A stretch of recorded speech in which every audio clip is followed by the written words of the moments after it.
yeah, so then the next year I went to 4th of July and I met more people from the DPW, and I spent the whole season out there in 2006. And it was very lawless at that time. Mm-hmm. And that was such a relief to me, you know, being someone who had gone through my childhood being, and I think a lot of the DPW were like this at that point. We had a lot of veterans of war. I would say it was like 20% Gulf War and Iraq veterans. And then it was theater nerds from the Bay and TV prop shop from LA, and then outlaws, you know, and then we had the real Nevada cowboy.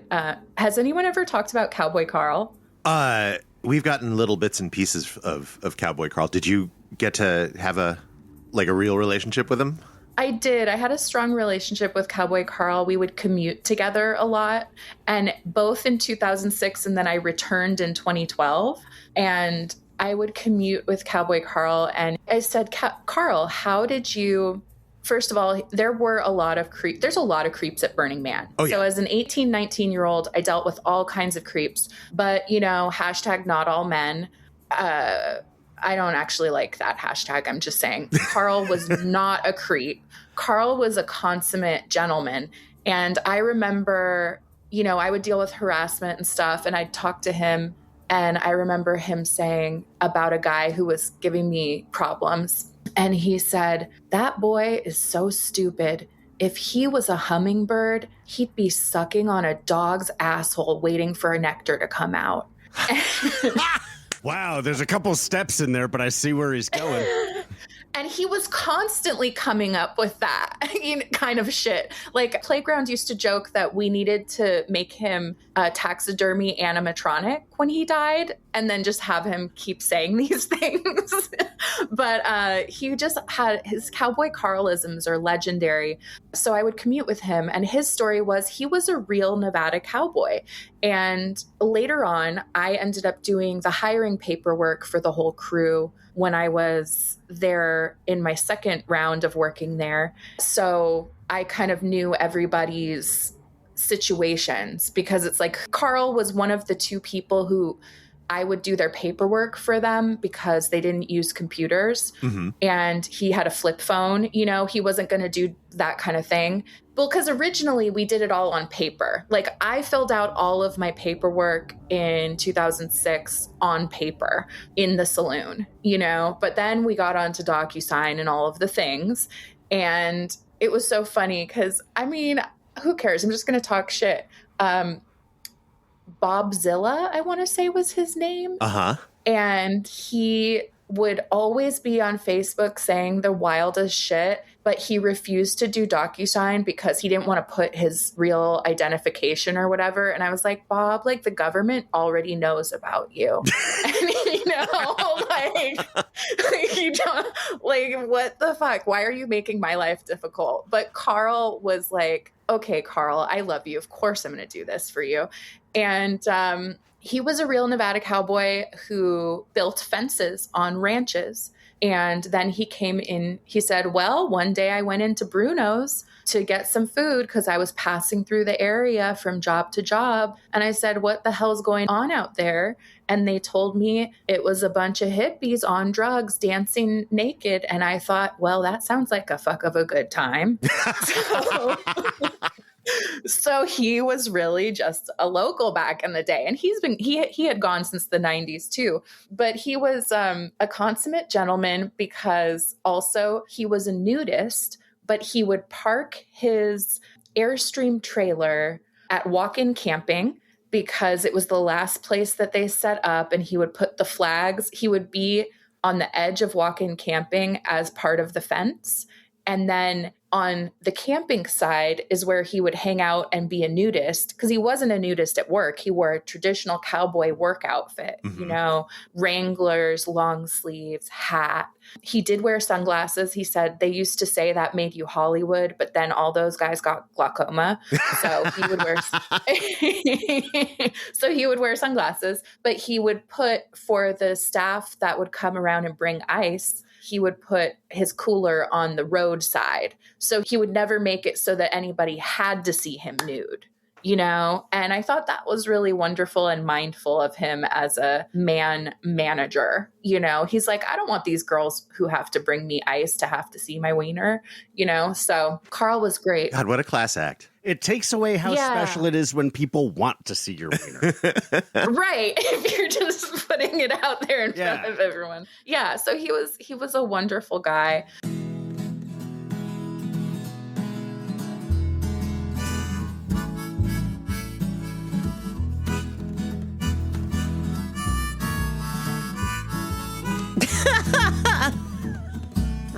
Welcome to Accuracy Third.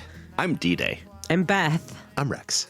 And today on Accuracy Third, we have one of those guests who is the reason why we created this podcast in the first place.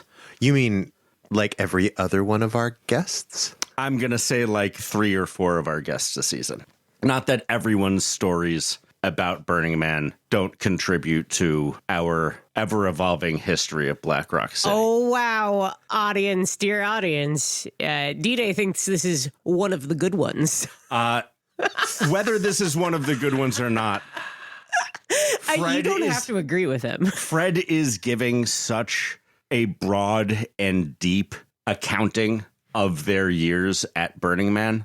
Mm-hmm. It's not necessarily like the storytelling acumen that Fred provides.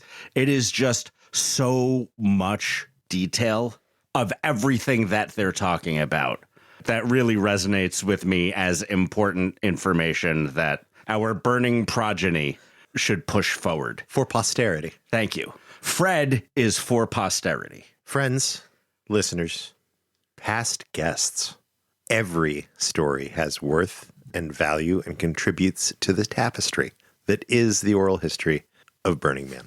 Just some are better than others. Well, there's a lot more history in this one is the thing.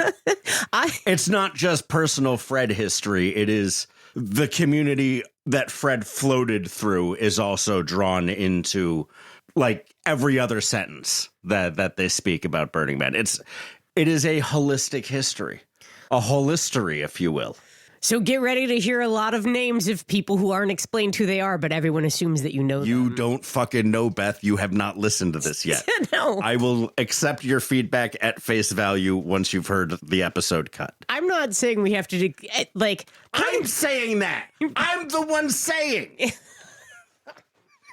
And I'm the one saying that each of your perfect stories is a special narrative snowflake that builds the snowman that is Accuracy Third. Some of their stories haven't even been stories. We can make him tall. We can make him not so tall. Snowman. That's not a reference I get, Beth. That a reference you get? It's the Cannibal the Musical? It's Cannibal a Musical. Yeah. Good job. Uh-huh. We can make him our best friend. Speaking of histories, this interview starts with some personal history of me and Rex and our Burning Man origins. If you have heard those before and don't want to hear about where me and Rex come from, feel free to skip about the first 5 minutes of the interview after this intro. Wow, we're doing chapters now. Content warning, Nazis, sexual assault, and rape. Was that too upbeat? Should I do another read of that? What an episode we're in store for. This is a great episode. Good. But it does veer towards some difficult... Some heavy topics. Yeah, but not like we're discussing them in a heavy way. But, you know, this is an interview that delves into the past 20-ish years of DPW and working out on Playa. And some rough stuff is going to come up during that dialogue. We've gotten so much better at this. We never gave anybody any content warnings before that one-armed guy stabbed his friend. That wasn't his friend. That was just a guy. You can't content warning a Xeno. We should just do that from now on. Content warning. Xeno. Yeah. I don't know if it made it into the final cut of this episode, but Xeno is definitely mentioned in passing when we were talking to Fred. But I've also discovered in the interim that Xeno is now talking to Fred on the regular again and maybe doing a series of interviews with Fred because Zeno and Fred are simpatico on their opinions on a bunch of Burning Man stuff. Yeah. And I like that. I like Zeno having a sounding board about Burning Man with Fred. Yeah, I imagine that's emotionally healthy for both Fred and Zeno. Are we finally going to make our spin-off show? The Zeno and Fred Happy Fun Time Hour? I think it is just, hey, this is how DPW can have a conversation with intimacy. You just smack a recording device between them, and then they don't have to make eye contact while they think it through. I am really hoping I get to meet Fred one of these days. I really like Fred. Fred, I really like you.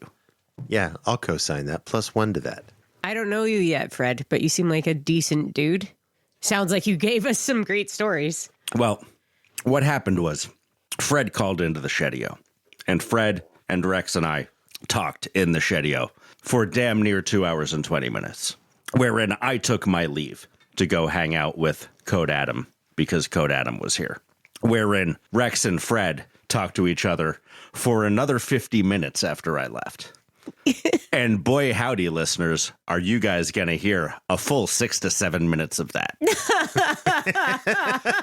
Patrons get to hear Fred and Rex tell 3/4 to 90% of a story over and over and over again.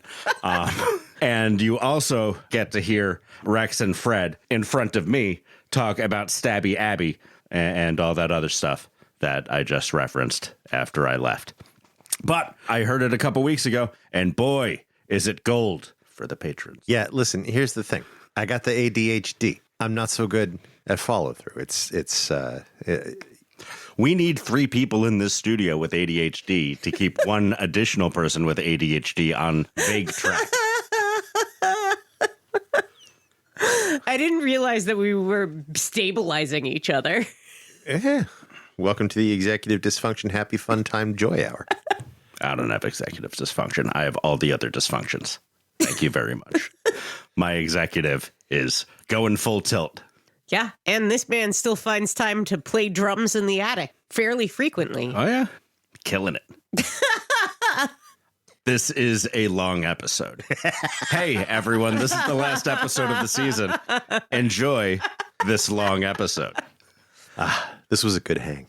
It really was. It was a delight to listen back through. Yeah, Fred, if you do listen to this, and I hope you do, you were great. I hope we get to meet. And now, a more insightful interview regarding the history of Black Rock City and the people who make it than any documentary you can watch on a premium streaming service. Enjoy. Damn.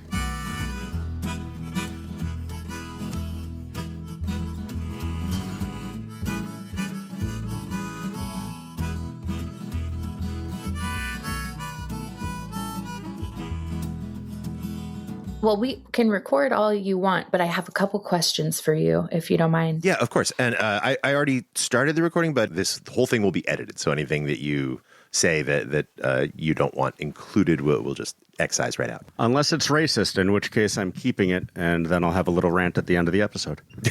Great. I love that. So who am I talking to again? I looked you all up, but I'd love to know, because I know sometimes it might not be everybody who's on your website. You've got 2 of the 3 of us. I'm Rex. I'm D-Day. Beth Okay. is unfortunately still trapped in senior project land. Okay, cool. Well, good for her. First off, we never really got an intro out of you. So hi, welcome to Accuracy Third. Who the hell are you? Hi, my name is Fred, and it used to be something different. You know what's funny? I never let DPW give me a playa name or a radio handle even. I don't know why. I was really stubborn. I guess I'm just like somewhat contrarian in some ways. So I was like, no, I'm not going to have one of these stupid names. But now, because I'm trans, my name is Frederick Edward, and that's that. Well, Fred Ed, if I might. Thanks for joining us. Yeah, thank you. I'm glad to be here. So would you be willing to tell me a little bit about you all's first involvement in Burning Man? Because I listened to your most recent episode, which was like 2 of your friends from Arctica, from Canada. Mm-hmm. And then I went through to try to see if you had talked to DPW folks. And I searched on the YouTube ones, and I saw you talked to Tony and Zeno. We can't So my stop first question, talking to Zeno. Zeno lives like 3 blocks away now. Oh, cute. I'm glad he's still kicking. So my 2 questions are you all's sort of background with Burning Man. And then also, I don't want to bore people with like too much information. So always feel free to interrupt me. I'm very long-winded. And also, please tell me, like, who have you had on from DPW and the org and stuff and what they've had to say? Sure. For Whiskey and Gage and Oh, nice. that guy who gave us his music as well that he recorded like playing acoustic guitar in a cistern. Banjo Dave. Banjo Dave.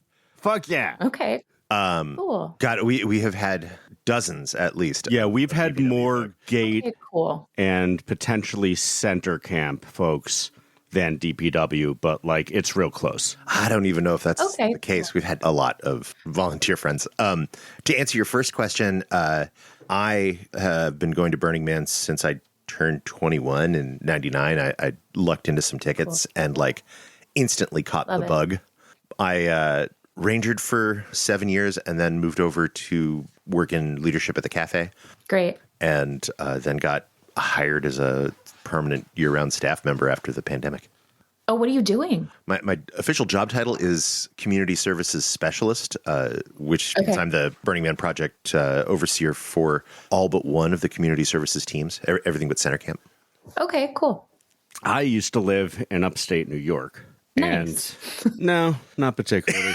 I mean, it was better than living in Pennsylvania as far as living on the East Coast goes. But I got a random phone call one day from the local community college. And like the person was just like, hey, I'm so-and-so from the community college. And I was like, hi, I already have a degree. I'm not interested in going. And they were like, we heard that you might have the skills and ability to learn an entire lead role for a play we're putting on Friday. Is that true? And I was like, yeah. And they were just like, great, can you come down and audition tonight? We have a show that opens on Friday. And that was Neil Simon's Rumors. And I was in that show. And I met this lady through that show who then introduced me to her boyfriend, who then at some point moved in with me a couple months later. And then he and his girlfriend went to Burning Man, driving across the country that summer. That would have been 2002 or 2003. Yeah. They came back with a girlfriend, and then everyone broke up. But Yeah. he moved to San Francisco like that fall. And then the following fall, I went to San Francisco to hang out with him, immediately fell in love with the city, and moved here like 3 or 4 months after that. And then for the next 2 years, everyone told me that I was perfect for Burning Man and Burning Man was perfect for me and I should go. And I was like, oh, you know so fucking much about me. I'm not going to that fucking thing. And then I was in 2005, I went to Burning Man Decompression in San Francisco. I was just like, holy shit. This is incredible. You just walk into a place and you tell them a joke and they'll give you a free beer. And they're like, dude, Burning Man is an entire city of 38,000 people doing that. And I went the next year and I've gone every year since then, except for 2010 and the year my kid was born. Cool. That's awesome. Well, you're the perfect people to be doing this then, since you have so much context. Thank you. Yeah, and that's sort of our project is to really deepen the context around the event. We're pushing against the real easy description of Burning Man as like a playground for the rich or a place where people can come and take pretty pictures for their Instagram next to fancy art. Sure. Because while it is it's like saying that New York City is the Empire State Building. It's So also it's like just saying that New York City is the Golden Gate. Sure. I know. I was trying to think of something that was a better synecdoche for San Francisco, but San Francisco is the Golden Right. Bridge. Or Times Fisherman's Square. Wharf. Yeah, exactly. Right. Fisherman's Wharf, Times Square. Like there's more to Black Rock City than one thing or the other. But I'm really interested in talking about that. I made some notes. Excellent. Yeah, I have a few things, but in terms of context, one of my notes, I was talking about the evolution of the economic structure of the org and how that impacted my experiences there. Mm-hmm. And I do think it's amazing that it's still going on, and I love it. And I've always had the attitude that, like, because very early on, I was exposed to and working directly with the founders and the DPW council and all of that, because the crew was so small in 2005 and 2006 when I was first introduced to it. And also, so I also jump around a lot. But one thing is, I was always told not to talk to anyone about what we did. So this is kind of a big leap for me, and I know that that's different now. Obviously, you're working there and you're doing this podcast. But I even remember when you first started doing the podcast and there was like murmurs of like, oh God, what are people going to say? And like, don't, go on there and air the dirty laundry kind of thing. But also there was very much, I don't think Burning Man itself is cult-like, but I think there is a cult-like structure to the year-round staff, and also to the DPW in terms of the ways the sort of like, it is a very much top-down managed organization, but there's sort of facade of it being communally organized. Although it is, I also like to say that the Burning Man org is like the funniest boomer HOA ever, which you can probably relate to in your department, where it's like, we're having 500 meetings about how loud things are or how wide the streets should be, or, all of this kind of thing. So it's funny in that way. But what my attitude always was, and like I think most of the crew that I was close with and still am close with, was that this was a really great party that the founders had created and shepherded, and that is kind of what it is. And it's okay that it's top-down management, because like, dude, if I was running this thing getting 50 million a year in donations, I'm going to have a luxury ask. You know what I mean? Like, sure, like whatever they want, no big deal. Like, this is a really fun thing, was sort of the attitude. And I came to it when I was 18. Actually, the first time I heard about Burning Man, I had a difficult youth. And I also learned that the statute of limitations has run out on anything related to drugs. So I can talk about like 2002. Excellent. Absolutely. So it's like 2002, I had unfortunately been exploited by older adults. I was only like 15 at that time, and I started going to raves in Southern California. I was from LA, and I ended up going to these raves that were word of mouth raves in the Santa Monica Mountains. And, it was like no advertisement, on private land, dance floor. And there was a crew there called Saturnalia, which was like a fire dancing crew. And I personally found it like hippie cringe at the time. But so I remember I was thinking about it to try to remember the first time I heard about Burning Man. And it was a couple that was in that crew, and they would go out to Burning Man every year.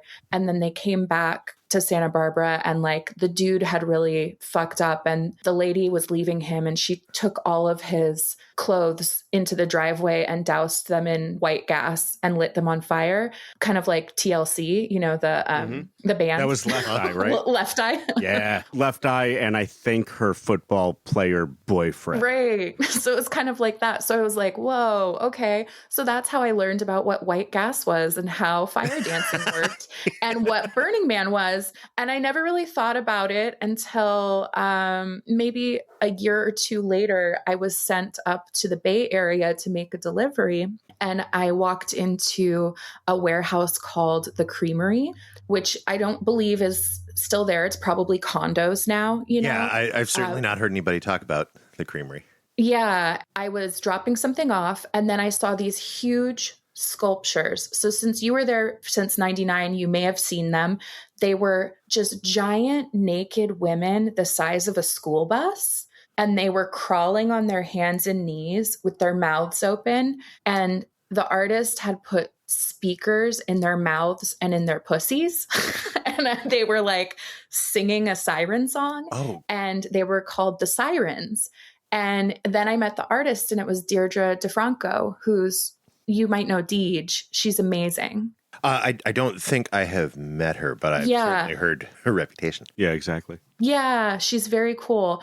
And later on, I would get to know her a little bit better in my early 20s, but she was so sweet, and she talked to me for hours about these sculptures. I learned that she was actually an art teacher, and I thought, okay, maybe this is really cool. So then I knew I was queer, and I was living in LA, and all I knew was that if you're gay, you have to move to San Francisco. So I moved to San Francisco when I was 17, shortly after turned 18, a few months later. And I was do you remember a warehouse called the Xenodrome? Yes. Absolutely. 24th and Potrero? Mm-hmm. I was just down the hill from where I used to live. It was great. God, one of the first dates I went on with my ex-wife was there. Amazing. She was there to see her boyfriend, DJ. Cool. So on the dance floor, I met Diva, who at the time, I think she was volunteering to operate all of the email lists. And I met her on the dance floor. It was just one of those magical moments. It was like love at first sight. And she and I then spent a few days together.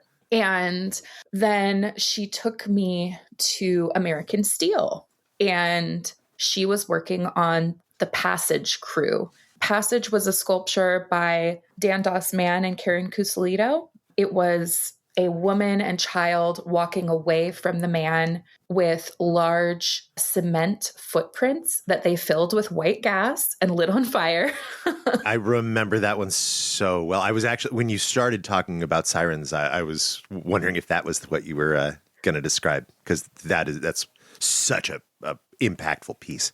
Totally. It was really beautiful. And I was fortunate to, at the time I was working as a dominatrix, as you do when you're 18 and gay and in San Francisco. And the power exchange was a real place back. So Diva said, why don't you come out? And I loved camping. Once I saw the work she and the crew were doing, I was like, hell yes, of course I'll come. And that first time I was there in a vehicle we got there, we pulled over, we were in Diva's car, but there was also a bus. And I think that they had a ticket for me. Also, something among the staff that I wasn't supposed to talk about at the time, but now it's like 20 years ago, was we would, if you got a free ticket, just get let in free by your friends and then sell the ticket in the D lot. Mm-hmm. And so actually Karen was like, I'll hide because they can't fuck with me. So I'm going to hide in the back of the bus and see if I can get in so that you don't have to use a ticket or whatever. So that was how I first got into Burning Man. And my claim to fame is I've never paid for a ticket for that thing, because I also consider it like a large prank by Larry, it's a very large Tom Sawyer prank. I don't know if you ever saw the sign that had L. Ron Harvey and then his face, and then under it said Plianetics. Isn't that a good one? I think we have a sticker of that somewhere. Yeah, I was in the saloon for a while. But so that was 2005. And I loved that. I stayed for 3 weeks. I was really struck by the majesty of the nature in the area. And I think that's something that people don't, DPW has this reputation. I don't know if it still does, but at the time it had a reputation for being very rough. But my experience, because the Passage crew worked closely with the DPW crew, my experience was that a lot of people there are very much there to be close to nature on top of everything else, because before the event and after the event, you are in this beautiful, seemingly desolate, but very alive place. So that was that. And yeah, I think it was 30,000 people that year. I stayed in a tent with Diva and her boyfriend, and we camped at Dustfish, which was Lord Huckleberry and Opal Essence. And it was the only live stage on the Esplanade, I believe. But it was also a total shit show. And they were really into just being very drunk all the time and having a booty checkpoint. So pull down your pants and show us your ass. And they also had gotten in trouble for burning a garbage pile the year before. So Lord renamed their slogan. The camp slogan was, "We burn trash and you love it." Wow. Yeah.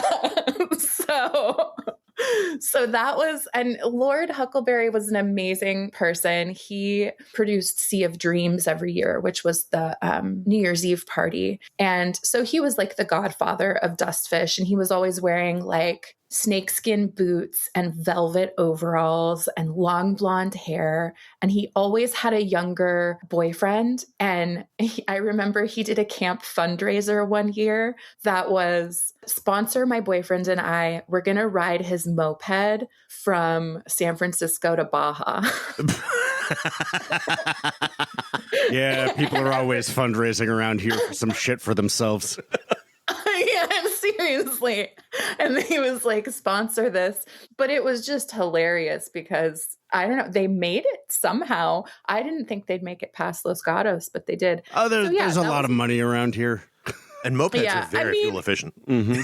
It's true. Yeah, they're not expensive to fix either. I would never ask a lady her age, but I want to say he was definitely over 60 by that point. Mm-hmm. So it was also like more. It's when your balance starts going. Mopeds got those little wheels. It was funny.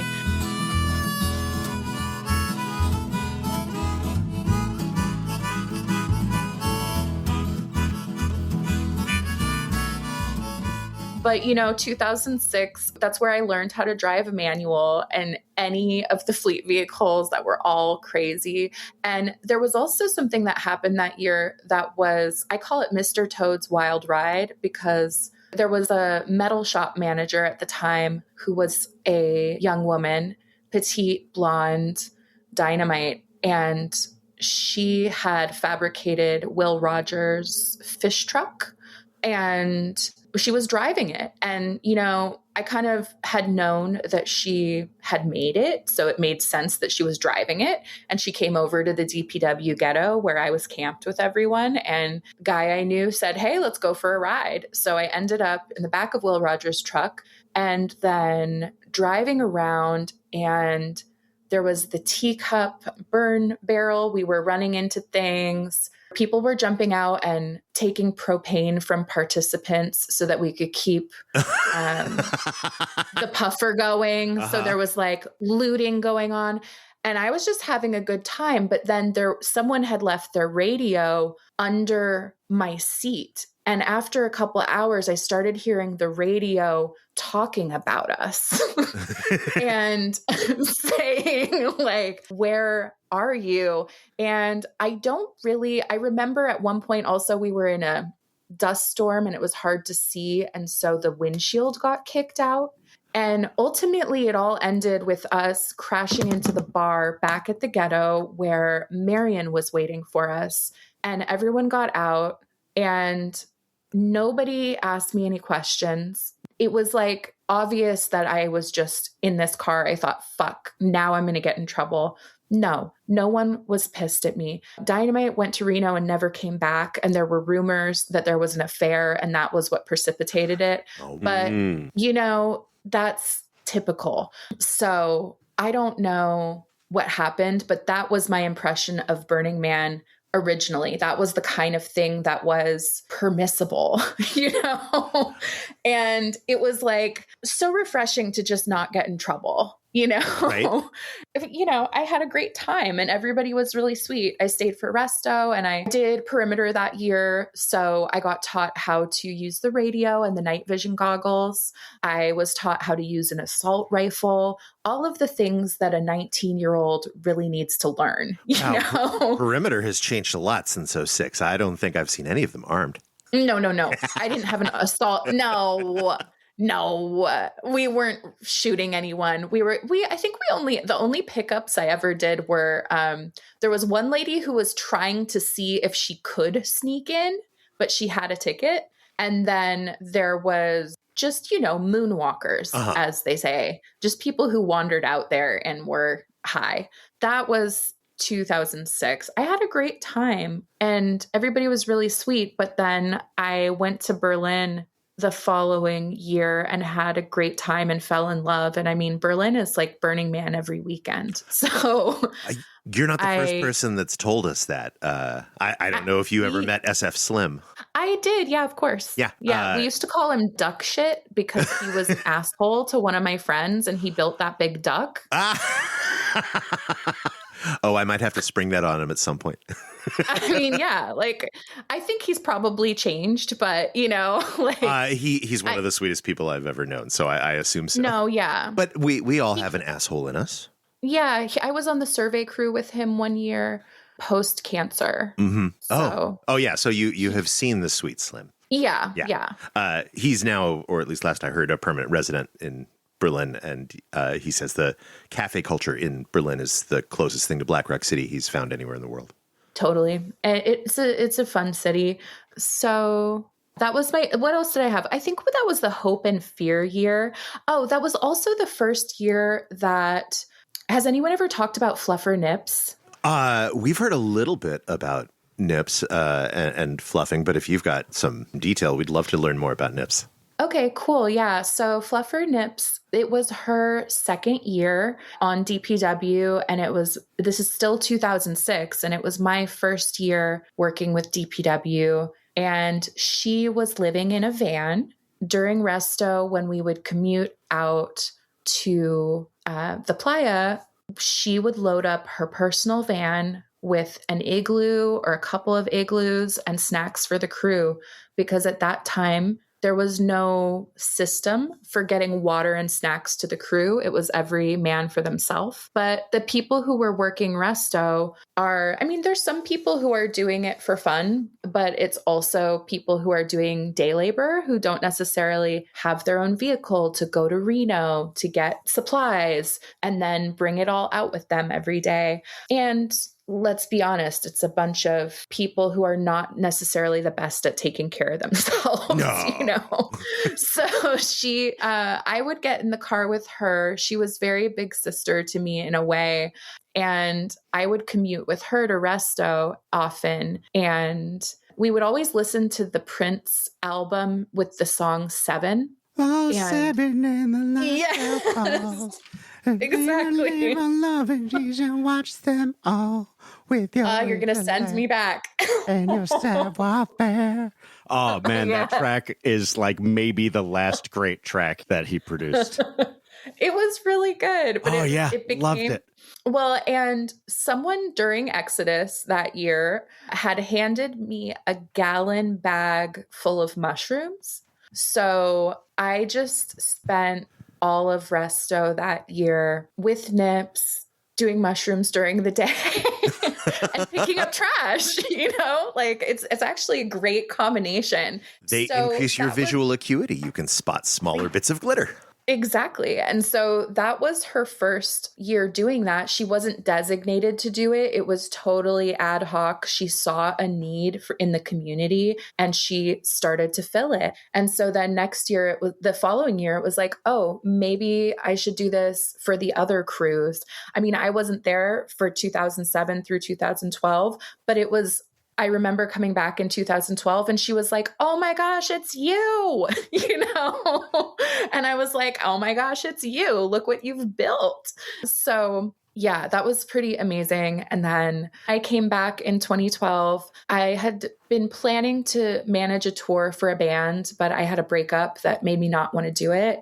And the dates actually overlapped with the DPW season. So I sent out an email and asked what was up. And they actually had a contract for me. So I came out and it was similar, but I don't think at the time I appreciated the differences that were going on. That was the time during which there was the shift into nonprofit land. Mm-hmm.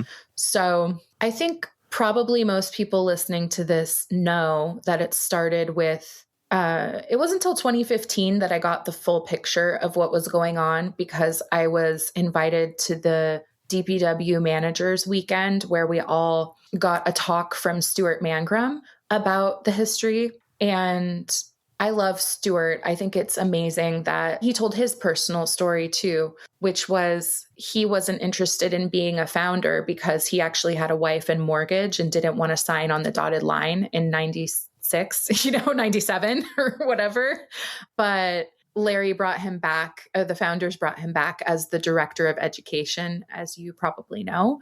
And he told us the whole history, according to him, of how things had gone, and that there really was no financial structure until 97. I've also heard from After Five stories about her being essentially gate at a certain point with Flash and just being in a trailer with a cash box and a gun, So actually they were armed in the 90s, before my time. No, I remember a guy actually getting kicked off the playa who was on the crew because he didn't get his firearms off the site in time. And it was a year that the cops were like, cool, let's meet some quotas within hours of when the permit goes into effect, Oh, yeah. Yeah, I permit. remember those days well. The first couple of days after the gate were open and after the enclosure went up, we're just feeding frenzies. Yeah.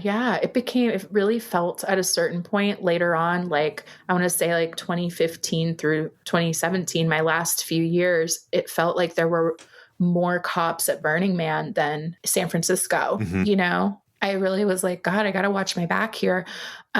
We would build that cop shop, which was a $3 million project and included a jail. People don't even realize there's a jail right outside Burning Man. But yeah, what was I talking about? I'm off track now. How every city needs a jail. Stop it. Yeah. I remember also, though, do you remember there was animal control? Oh, yeah. Oh, God, yes. They used to swoop up people from the Billion Bunny March. Yeah. And then they had a jail. So it's It's true. They had a jail on wheels. And there was Girl Lock. I don't remember that. It was, I want to say it was part of Spanky's, but it was just a little room on Esplanade with jail bars that was labeled Girl Lock. Lock up your ladies. That's funny. Oh, I was talking about the financial structure. Yeah, that it was completely ad hoc, that there was no real financial structure on paper until 97. That 95, you've probably talked about this already, but 95 being the Wired magazine spread, and then it going from hundreds of people to 5,000 people. Yeah. Yeah. And that 96, I mean, even the hardest dudes were like, 96 was scary. They're like, I was hiding in my truck the whole time. You never knew when a fire was going to start. People were getting run over. They didn't have roads back then, So then it turned into a corporation so that they could get a permit. And it was a private for-profit event production company from 97 to, I don't know the date it became a nonprofit, but it didn't occur to me later that becoming a nonprofit really coincided with Silicon Valley booming. And, we did take in huge donations from Silicon Valley. And I've been thinking about it lately because of the Epstein files, actually, and the Diddy case, because Diddy loved Burning Man and Epstein wasn't at Burning Man, but Sergey Brin, who is the Google founder, he's notoriously loves Burning Man. And he used to fund and have a special interest in the community bike project, stuff like that. So because it's a write-off for Google to donate their bikes to Burning Man. Yeah, well, all of the bikes, I don't know if everyone already knows this. It's kind of disgusting. They're all Huffy Cranbrooks and they get purchased new every year.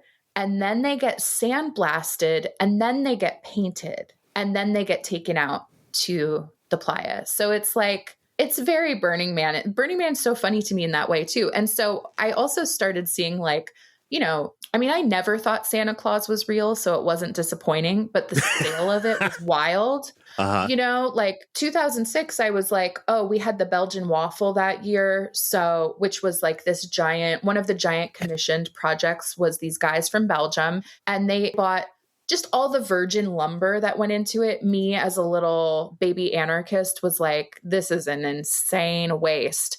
But what I would tell my friends is it's no worse than a shopping mall, and it's way more fun. So, you know, but I think that, and when I came back in 2012, it was crazy because of all of the Amazon packages that were coming in too. Like by the time I left, that was a really huge department, was just to manage the Amazon packages that were going out to Playa. I mean, we always had a purchasing and receiving crew, and we would send 2 trucks to Home Depot every day, probably twice a day, but that was crazy. So becoming a nonprofit so that we could take in money from Google and whoever, and it became this 50 million a year thing. And it did really change from, I remember feeling that it was amazing, and it still happens. So I love that. I don't want to say it's changed. It's also this cliche that people leave and they're like, it was so much better when I was there. And I'm like, no, it's different. That's all. You know, it's different. My window of experience is the only valid experience. And when I showed up, Burning Man was pure. Well, what I like to say, since my last year was 2017 and then Larry died after, I like to say Larry couldn't go on without me, you know? So it's like, well, now we say that. And we're going to fold that into the mythos about Burning Man and who killed who. Yeah. Yeah. You know, he was like, okay, I guess I'm done. No, and I appreciated Larry for who he was. I think it's really funny. I was telling my dad that I'm going to do this. And so I told him some of the things, and he started to ask me more questions. We've always talked about it, but, and I was really fortunate that my 2016, they came out to see the scale of it, you know, because you can describe it to people and people can look at pictures, but they have no real understanding of the scale and what it feels like unless they're there. No, until you're standing in front of a piece of art and feeling dwarfed by it, and then noticing how the piece of art is dwarfed by the playa itself, and then the playa is dwarfed by the mountains behind it. You can't really explain that. You have to feel it. Burning Man is like the ad hoc Las Vegas of the desert. I've always said so. I always tell people if they like camping and they like Manhattan, then they'll probably have a good time. That's pretty great. But it's like, do you want to be homeless in Manhattan for 3 weeks or whatever? Depends on what time of year. Yeah. Like, I'm going to say there's like a solid 5 weeks in early autumn where that might be feasible. Yeah.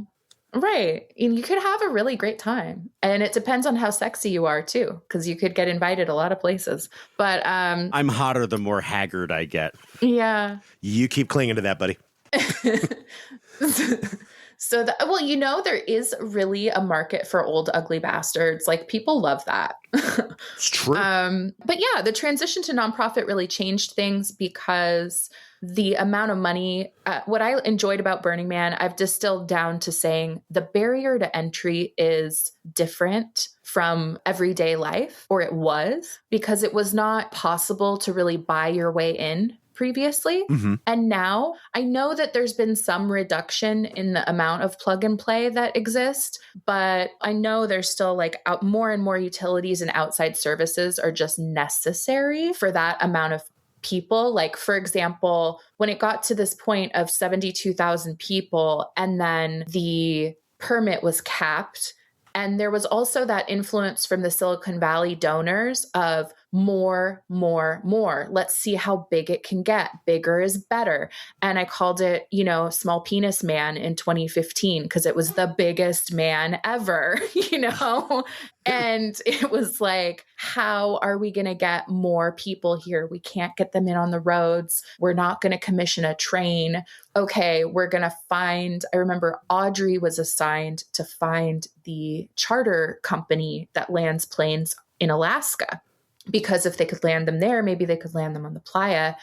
And I always loved the airport too, because I called them, you know, the air rats, like the guys who build their own planes and had been operating the airport. I'm sure you've had an episode about the airport, but the airport is incredible because you'd think, oh, it's just all of these people who buy their way in. I'm not saying there's anything wrong with being wealthy. Like, that's great. Have a good time. Like, whatever. But it's a really different experience to be around a group of people where you can really only exist there if you're badass enough to figure out how to make things work and how to get along with people, versus simply asserting your wealth in order to gain access and space, which is, unfortunately, it is an element of the way that it operates now. And I mean, it was in okay. 2016 too. Yeah, it was in 2016. No, I'm saying I saw it. I think it was 2014 is when I was down there painting a mural on the airport, and just like people walking off their planes and telling you that their bags are next to their fucking plane, or like standing in between you and the wall that you're currently painting. I have never been so angry at a stranger as I was down there on Playa. And Fred, I want to just interject and say, while Burning Man may not be as ostensibly an anarchist project as it once was made out to be, as it was, this is an anarchist podcast, and there is something deeply wrong with being wealthy. Yeah, I mean, I think it depends on how wealthy, right? Like, there's not rich. There's a difference between being rich and being wealthy. Getting rich in the capitalist system is just, that's your moral luck. But being wealthy is poisonous to your mind and soul. And it hurts the wealthy as much as it hurts the rest of us, and we should really stop it. Yeah, I would agree with you on that. And I think it's a bigger question that I don't know that I can address, but I do know that Burning Man certainly also doesn't address it, and it really was that thing of like, well, this is a big party. At the end of the day, Larry was an artist and he was steering the culture at the time.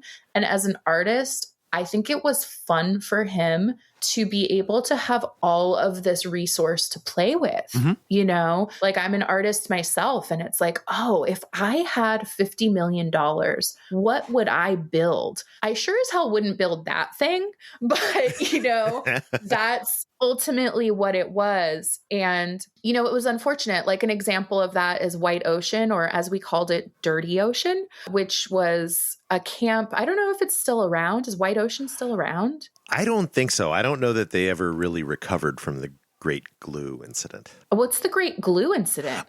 Somehow a whole bunch of super glue mysteriously wound up in a lot of their locks. That's funny. Uh-huh. So what happened in, that's excellent. I mean, I that's really interesting. When I was there, White Ocean, my understanding was that it was operated by a Russian oligarch.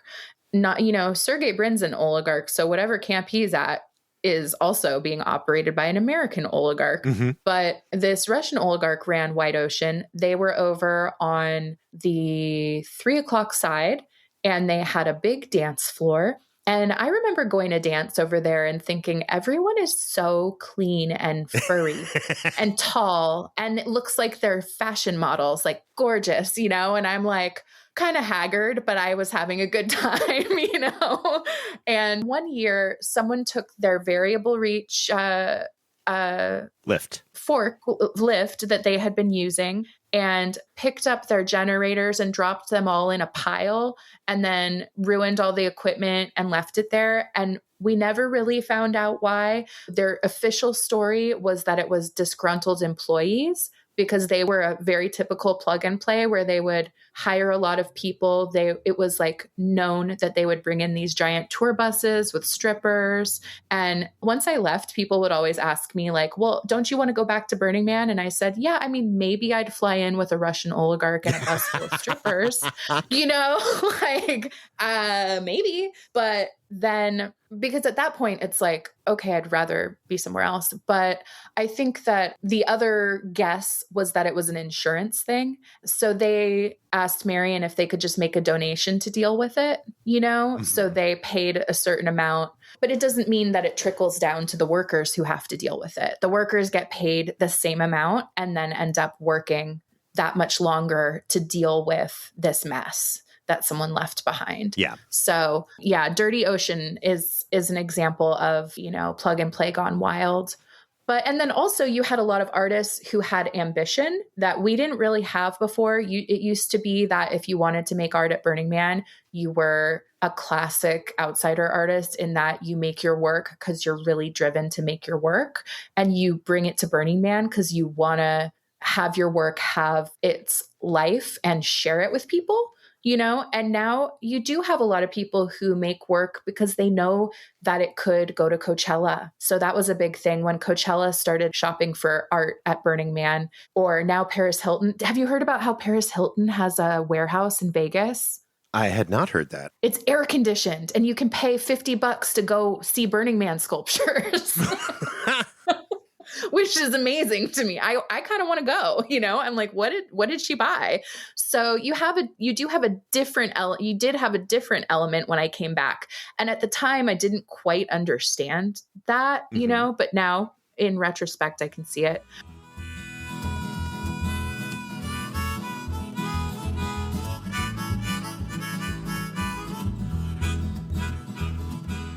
Another person I wanted to talk about was Bubblegeek. Has anyone ever talked about Bubblegeek? No, please tell us about Bubblegeek. Do you know Bubblegeek? Not personally. I've interacted with Bubblegeek professionally a few times, but we've never hung out. Yeah, I always loved Bubblegeek. So Bubblegeek, for people who don't know, he's the GPS admin for the DPW, or he was at the time when I was there.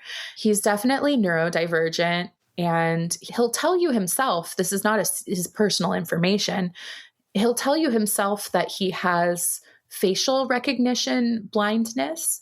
So once I learned that, I would always be like, hey, Bubblegeek, it's me. And then he would know who it was.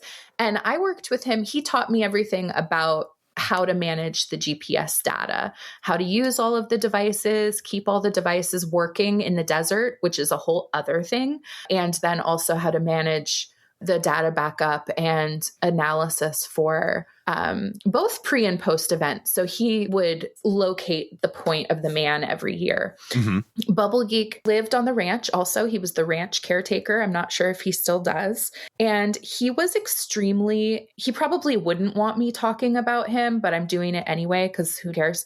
What's he going to do? Spank me?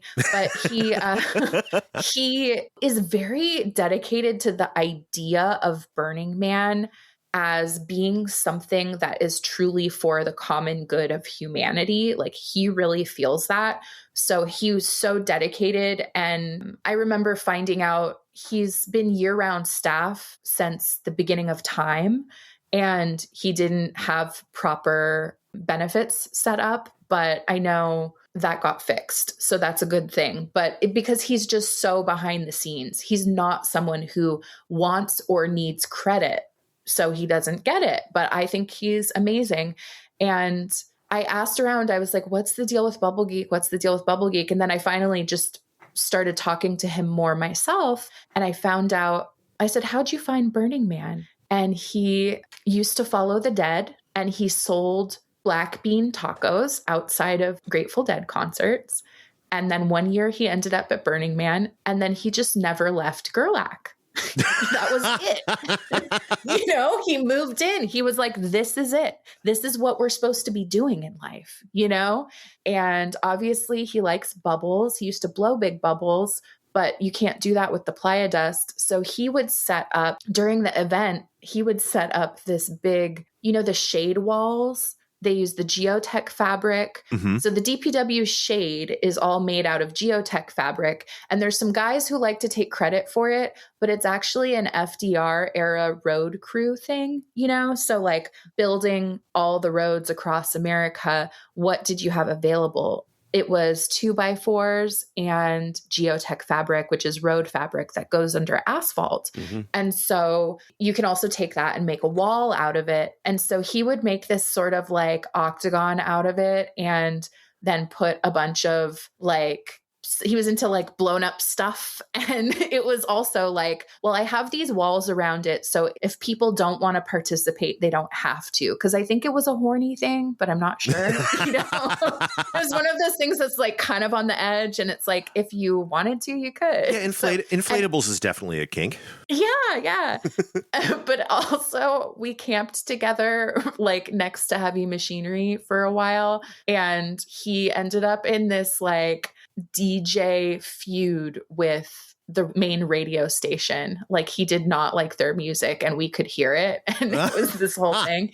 He also was someone who advocated for like dark sky, you know, like Burning Man had gotten too bright with all the light towers. So he was one of those advocates. One year when I was there and it rained also, he's the guy who knows how to get everywhere because he has mapped out the entire area more than anyone else and found driving routes, off-road driving routes and such. Knows all the low spots and the high spots. Exactly. So one year we were building and all of the roads were washed out and he set up what he came on the radio and he said, Bubblegeek Memorial Highway is open for business, you know? And it's like, Bubblegeek, don't call it Memorial Highway. That's like that's a really bad prophecy. Stop it, you know? But I love him and he's happy. I don't think he wants more credit. He just likes doing what he's doing. But he was another one who I ended up learning a lot from and was just there doing what he enjoyed doing. I can't imagine doing all this shit for credit. Like, there's nothing cool about like doing weird radical art, seeking credit for it. Well, you know, people do, right? Yeah, but it's not cool. No, it's not very like, cool. I don't understand both being an adult and being externally validated. You're already an adult. You've chosen to do the shit you're doing. Revel in it. Yeah. Yeah, seriously. Just enjoy. Exactly. Like the journey is the gift in itself, man. You know, like that whole thing. Yeah, it was interesting. And it was, what was it? 2014. We built the Fireside circles. That was really fun. Oh, I love those. Yeah, I got to help pour the concrete for those. That was a really cool thing. I remember then coming up on a couple who were having sex on them. And I was like, yeah, like there's kind of a cool feeling about like helping to make a communal art piece. And then, you know, and I thought I made really that and you're doing it right. Yeah, exactly. I was like, this is wonderful. Those are one of those places that like I stumble across almost, but not quite every year when we do our big art walk. And it's one of those things that like ties Burning Man together through your experience of like, it's one of those things that is such a simple, beautiful community space that is also this weird liminal space. And like, I'm there and I'm just like, were you here last year when I was here? And they were like, I don't know. I think so. Maybe. It's like, yeah, why not? Yeah. Like I've always been by this fire. This has always been a beacon in the darkness. Yeah. They're a magnet for serendipity, right? Mm-hmm. And the Esplanade didn't have that before.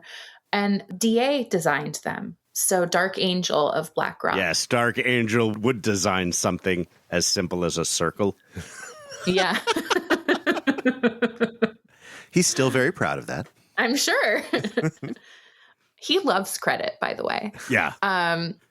So then I was on the survey crew, thanks to Dark Angel, but also Tony. And of course, as Tony heads up the survey crew. Mm-hmm. And doing survey was, I mean, for an anarchist, atheist, ragtag group, the DPW is deeply ritualistic. So to walk circles in the desert is really what I was like, what am I doing on the DPW? I'm walking circles in the desert. And that was what we did on survey. And we would camp out again with the majesty of nature. I saw incredible 360 lightning storm one year that just changed my life.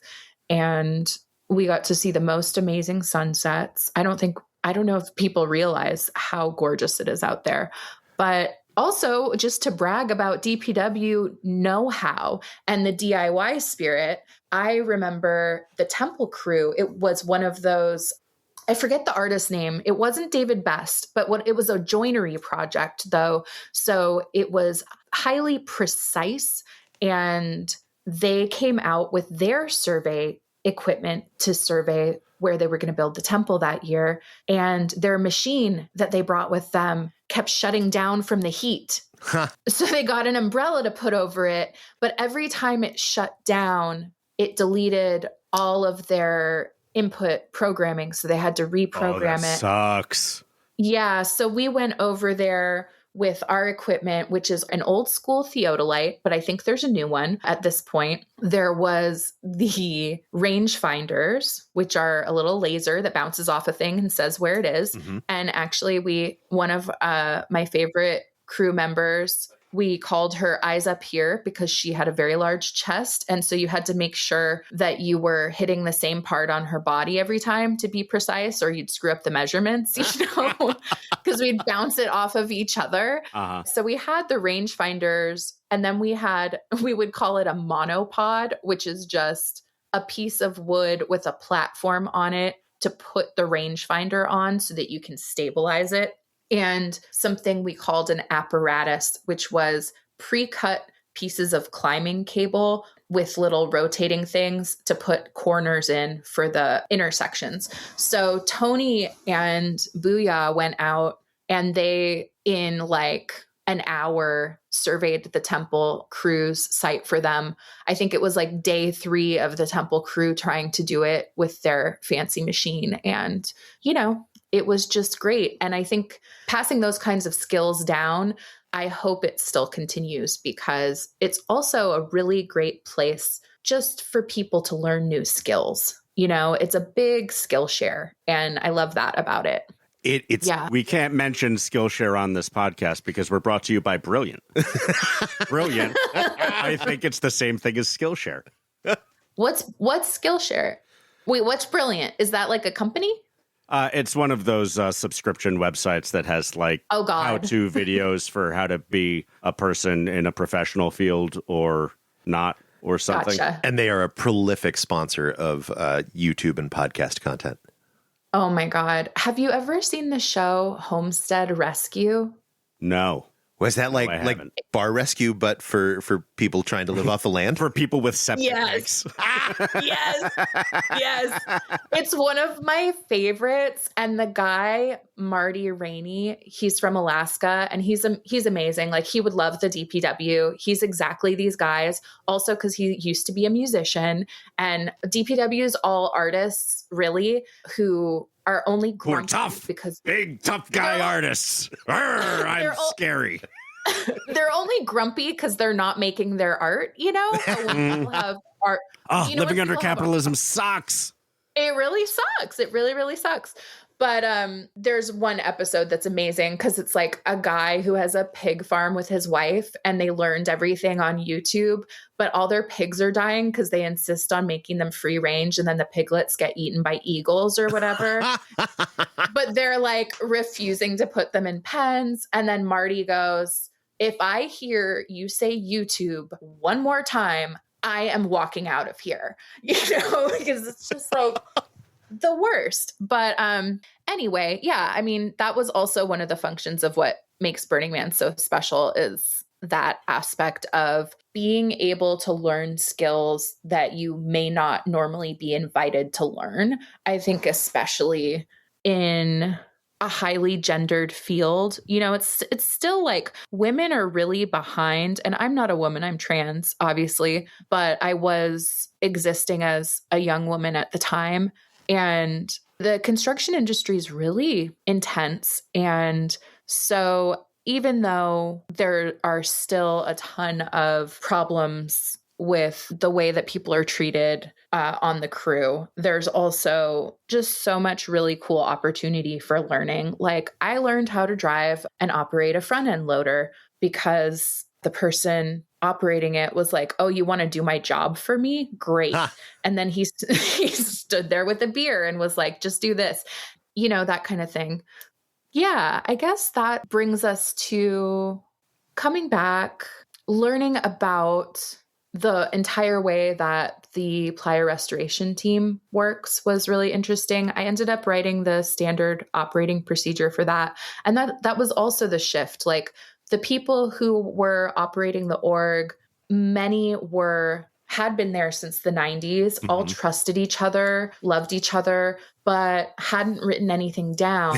And with all of the money, coming in, suddenly there was also, along with the art getting bigger, they wanted the team to get bigger. So that's when there was a huge push around hiring, and they brought in extra layers of management who had never worked on the playa. They had been participants, and they came in and had to interface with the DPW. And it was like a wild culture clash for a while, Right.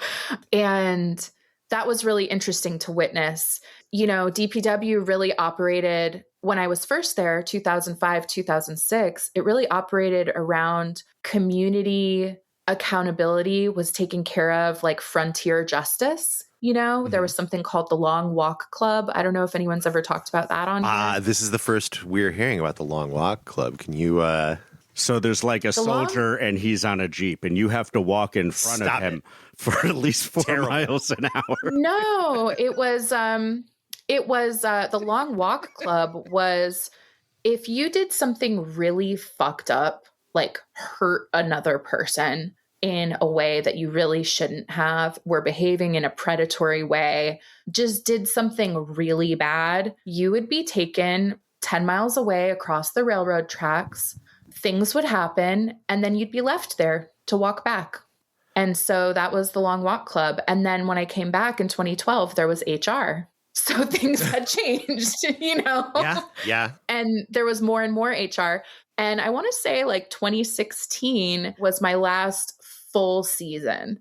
At that time, I was hired as the project manager who worked alongside Chaos, who was the department manager. And that always drove him crazy that the job title was department manager, because it was department manager of the Department of Public Works. And so I made these little patches that said Department of Reality Department because we would sit in so many meetings. We would do these integrated planning meetings. Actually, I did the integrated planning meetings with Playground, but you sit in Meeting Man and then you go and you have to deal with Reality Land.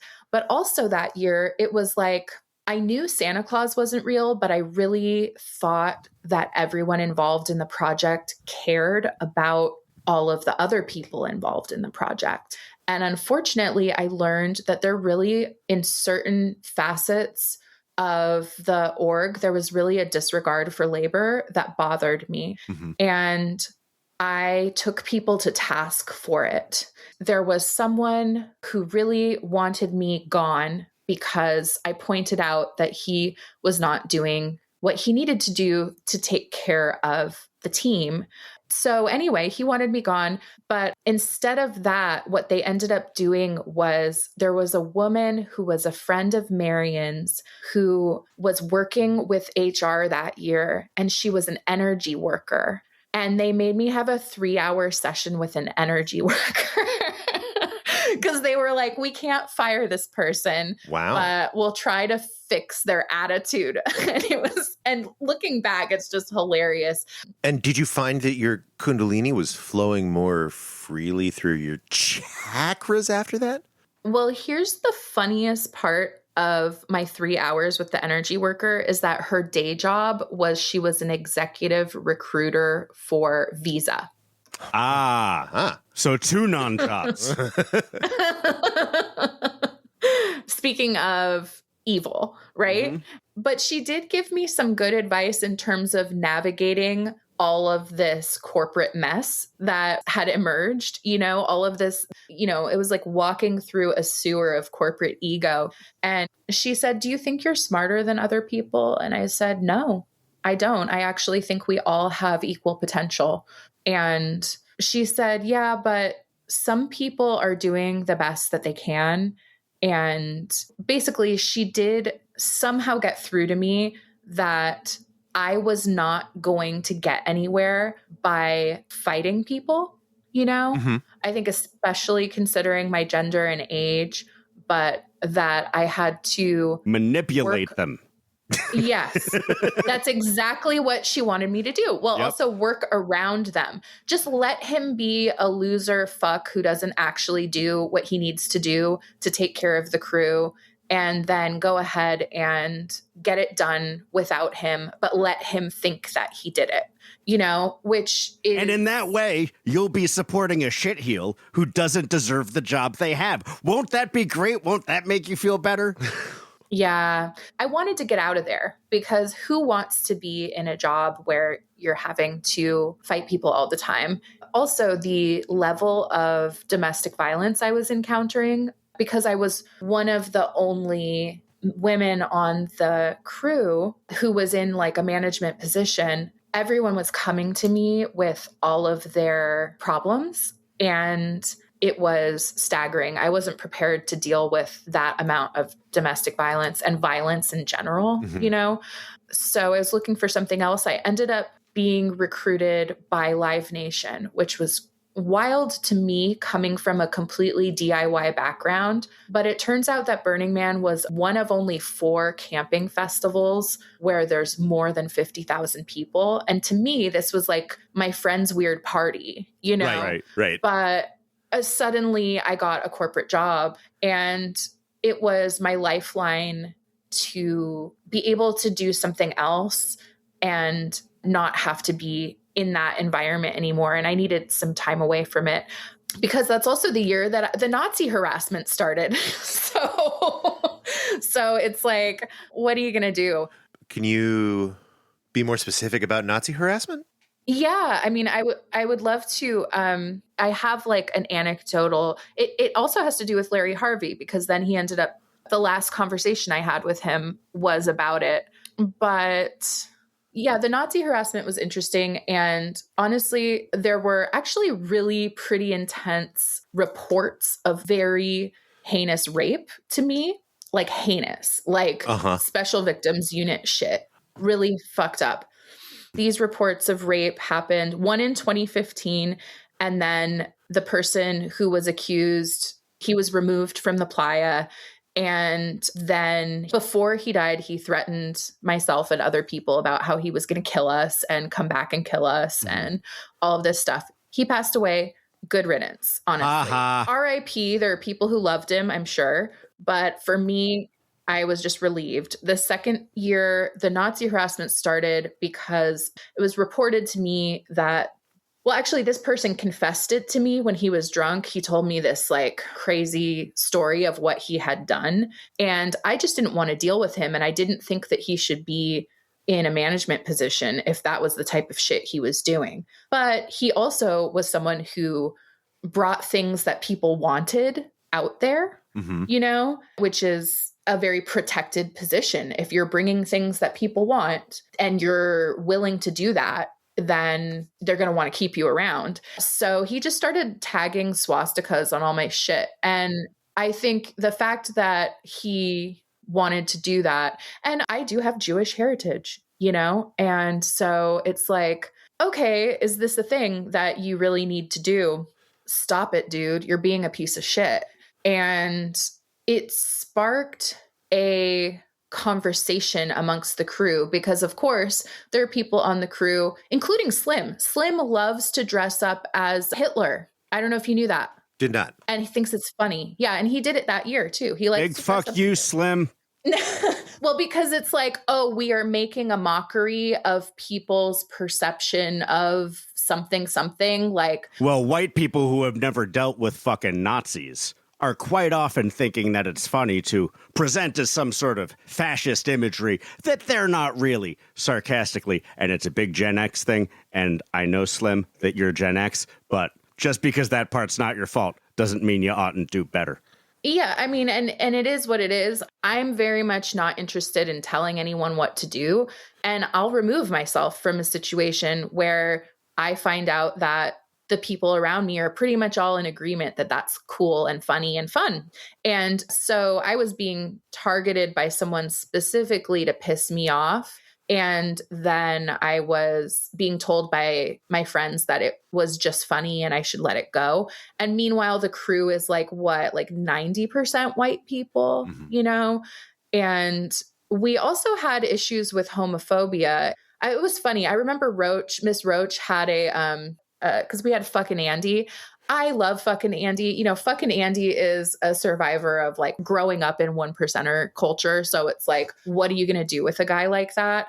But he was notorious for making racist jokes and homophobic jokes. And I explained to him, dude, I know you're not technically homophobic, like you don't hate gay people, but I can't bring my friends around you because they're going to feel like you're not on their side, you know, and you look like a fucking thug redneck who would be homophobic. So do you really want to say that shit and make an environment where my friends can't come around? You know, like I can't introduce my gay friends to my Burning Man friends.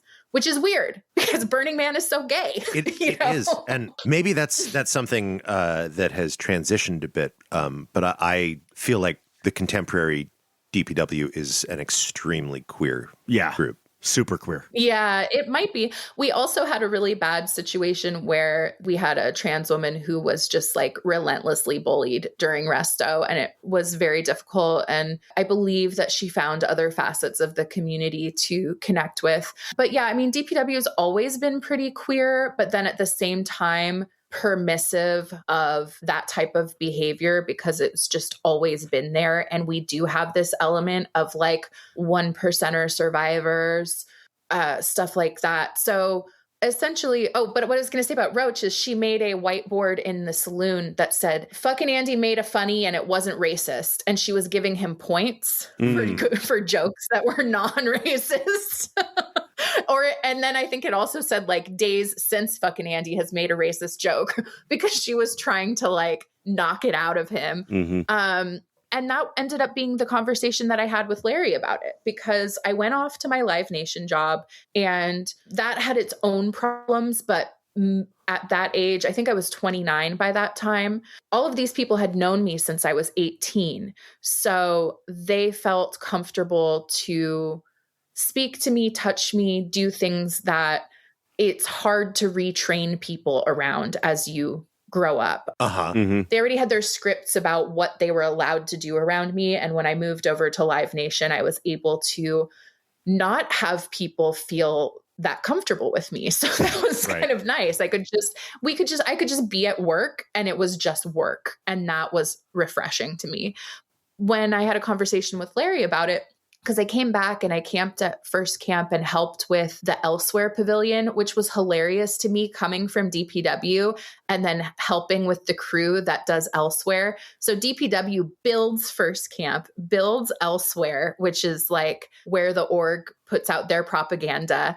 And then this group of people come and camp there and they're like, oh, we have to find the collateral to hang up and da-da-da. And it's like vinyl printed signs that someone else printed and that's their project to put up. So I was like, this is very cushy and funny. Okay. Like my job was to like help the stage manager from Elsewhere, Ali Sue, who was the most amazingly wonderful, like imagine a sorority girl from the Midwest who is actually a burner, who like kind of has that really positive, inclusive attitude. So it was really nice to see this softer side of Burning Man. And I remember like, you know, going around and doing art with her. And I saw some of my friends, but Larry came to speak at Elsewhere. And then we had this conversation about white supremacy at Burning Man. I said, like, are you concerned about the culture shifting? Because this was the first Trump presidency and look where we are now. And so I was like, this is not like theoretical or ironic at this point. This is like, the American culture is really shifting in a really fucked up way. And, you know, he gave me a story about, and I don't remember the details of the story, but it was about the fact that Nazis need healing too, that the people who are perpetrating crimes and violence need healing also and catharsis. And inclusion. in something else. That Gotta is say, not there's a that. big difference between committing crimes and wanting to exterminate groups of people based on who they are. Yes, exactly. Absolutely. I agree with that. But he said he felt that Burning Man was a death trap for white supremacy culture. You know, from my perspective, we've all been racialized by the American government. Whiteness is a myth, and part of why Burning Man is attractive to white people specifically, since it's mostly white people. I know there's been an effort in the grant making process, which I think is great, to have more artists of color, and that's wonderful. At that time, I remember being in a meeting and one of the founders saying, well, Black people don't like camping. That's why they don't go to Burning Man. You know, like that. Did you ever think about why Black people don't like camping in America? I'll give you 10 seconds to figure that out. Yeah, it was difficult. I mean, I had the same problem at Live Nation. Like, I wanted to bring Black Lives Matter to a festival in the South and had to advocate really hard for them not to bring in the Redskins and, you know, like all kinds of like ridiculous, stupid stuff. But I think that a lot of white people grow up in a void of real ritual and culture. And so it's also the privilege they don't see. Like, because you believe you are not racialized, because you are what the ideal default is supposed to be, you don't have to think about like 60% of what I deal with in interactions during the day potentially. So you're like, well, it can't possibly matter. That sounds fucking crazy to me. It's like, yeah. Well, and so his thing was at the time, and also I'm not saying that this was like his actual belief or whatever. He's a philosopher, and this is like a conversation. So his position at that time was that Burning Man is a death trap for white supremacy culture. So if white supremacists attend, they will either die or change, you know? And I think on a certain level, he may be correct about that, but it made it clear to me that because it's a top-down organization, if the people at the top are comfortable with this, you're comfortable with having people on the crew who behave that way, it's not a place for me. So I just never went back. And then, like I said, he couldn't go on without me. So here we are, you know? And it's not to say that I had a close relationship with him at all. I was an employee, you know, but he was definitely like, in general, a sweet guy. He was like, for people who didn't know him, he was not like an intimidating person or loud, or he wouldn't railroad people. Larry was genial. Yes, exactly. He was a guy who was a landscaper and folk artist at best. Yeah. Accidentally got involved in something that became very lucrative. Yeah. I mean, I don't know how accident it is.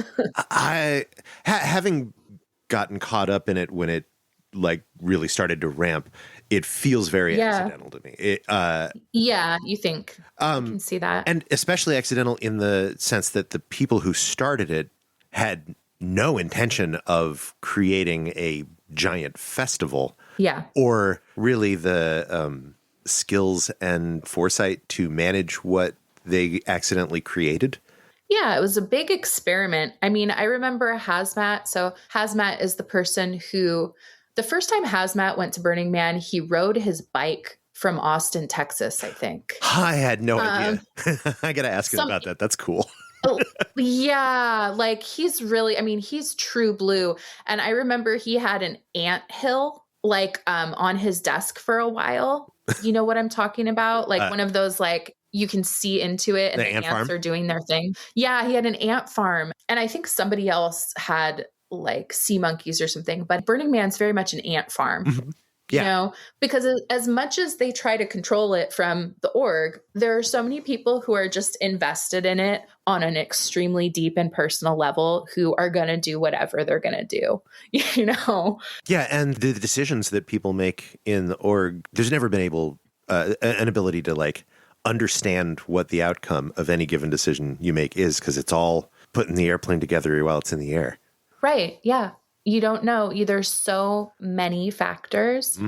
I think DPW, I broke it down and it was 80 processes. So I later went on and did, for a time after Live Nation, I did commercial construction because I didn't realize that that was also within my skill set. So it's like, yeah, I can very easily put together a Gantt chart for a normal office building, right? After doing that shit. You don't have to plan for calamitous thunderstorms or jub.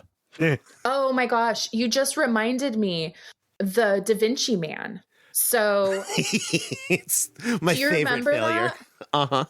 It was amazing. I have a good story about that. Please. So the DaVinci Man was the wheel. So for people who didn't see it, it was like the man with his arms outstretched in a wheel. And there was a really cool art car that year that was like spaceship looking from one of Da Vinci's drawings and stuff. So that was neat. That was the year after the small penis man, the giant man. Let's make the biggest man we've ever made, man. Let's make a man out of fireproof materials. That'll work. And then it was like, okay, let's make this thing. And they outsourced so much of it. And that was not normal. The man was usually made by the DPW on the ranch, you know? And so they outsourced the big circle to a different shop from the people they outsourced the giant gears to. And it was Wednesday of the event and it was not open. So all of the regional pieces that are supposed to go at the base of the man couldn't open. And it was just time to do it. And also during that time, you'll appreciate this since you're working at the headquarters, there was a weekly meeting in the Google Calendar, which was probability that the man falls off of the base, rolls into the crowd, killing thousands. It was like a safety contingency. Oh, that would have been our community's Hindenburg. So then anyway, it was the last day. It was like, okay, it's time to get this done. And apparently what happened is the wheel and the man had gotten up there. And unfortunately, pieces of the gears started raining down and falling off. And the wheel was poised and balanced with nothing holding it up. Oh my God. So it was on the verge of rolling off. And Bruiser, the crane operator, who's amazing, and his wife is eyes up here from the survey crew, he got that crane out there and got it attached. So he was holding the wheel in place. And then the superintendent of the man base, I mean, I hate to put him on blast, but it was Joe the Builder.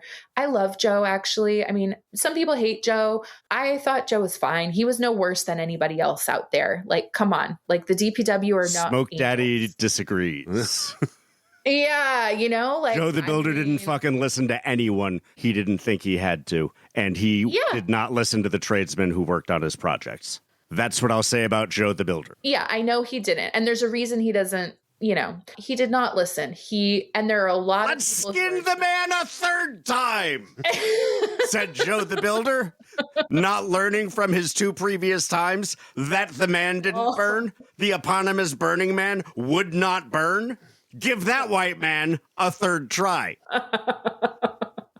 Well, yeah, I mean, and there's more, but let's just say, knowing that he was a problem, there were people who already thought he was a problem and had brought HR out to observe because they were like, he's going to lose his shit. This is our chance to get him out of here. Mm-hmm. So Heather White was there to observe. She came in to do HR. So instead of the Long Walk Club, they started the Gaslight Club, basically for getting rid of people who were a problem.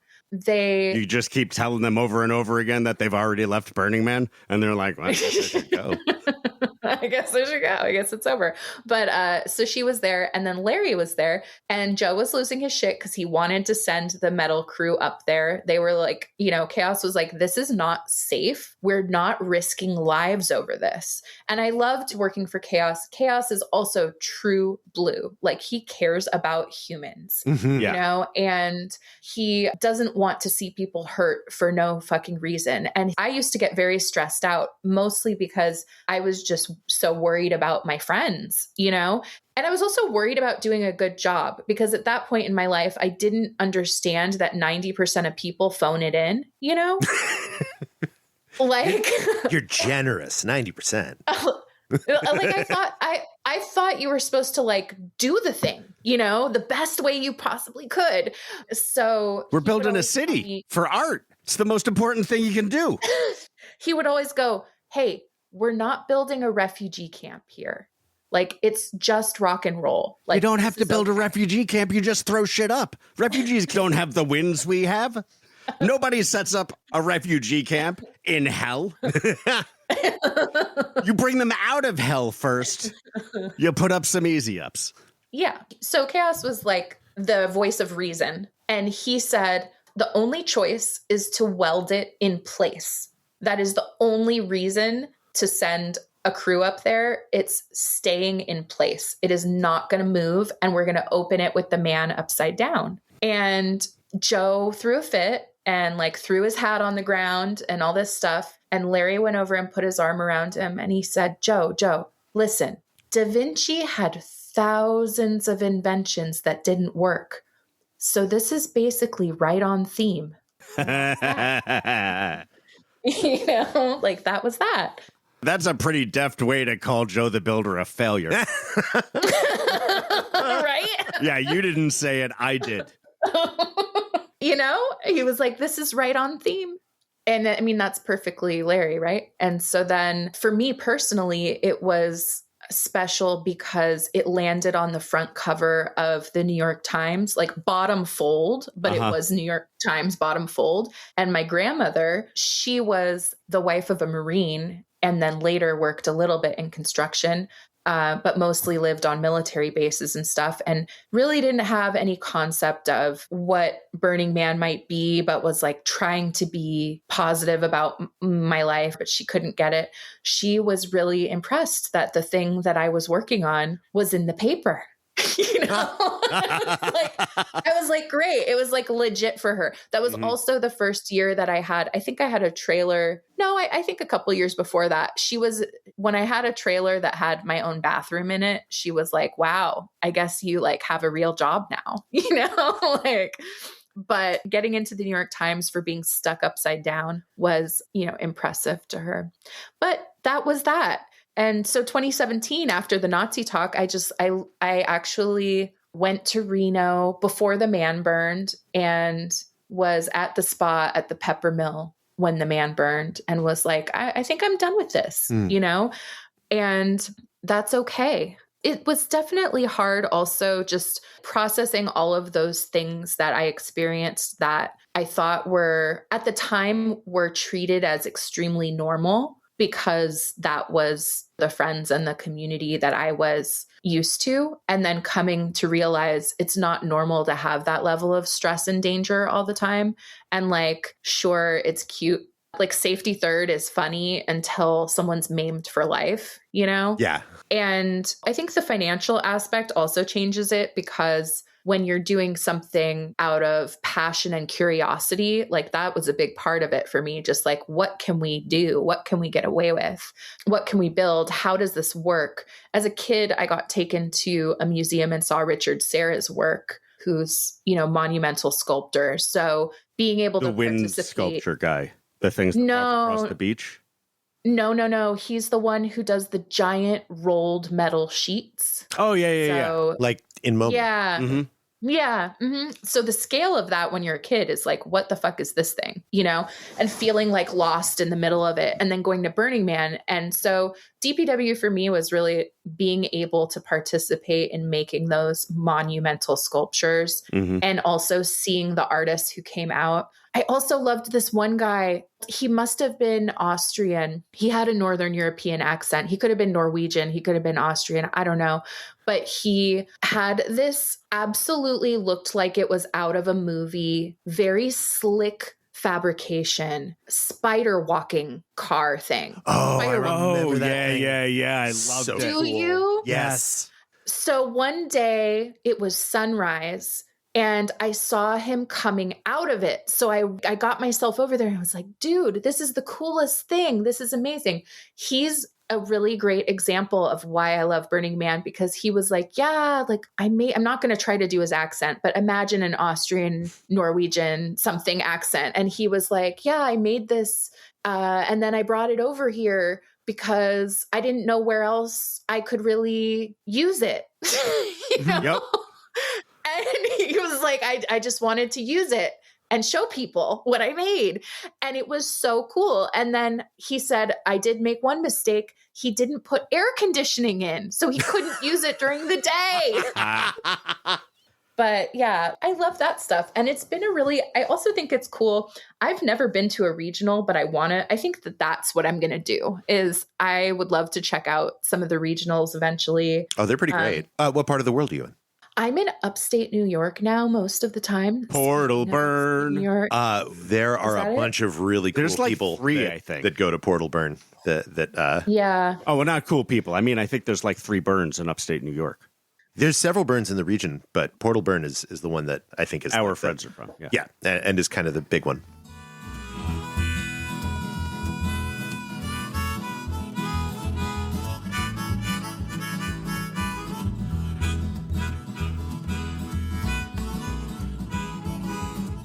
I would love to also tell people that I do make art now. I am an artist who didn't make art. And I think a lot of the DPW is like that. Like people who work in production, a lot of times, well, not everyone who works in DPW is production, but there is overlap. A lot of people who work in art support are often very creative and artists themselves, but haven't had either the resources or the understanding, or they're just not ready yet, or whatever, to really start their own creative practice. Yeah, haven't stumbled into their muse. Yeah, or they just haven't been able to confront it and structure a creative practice.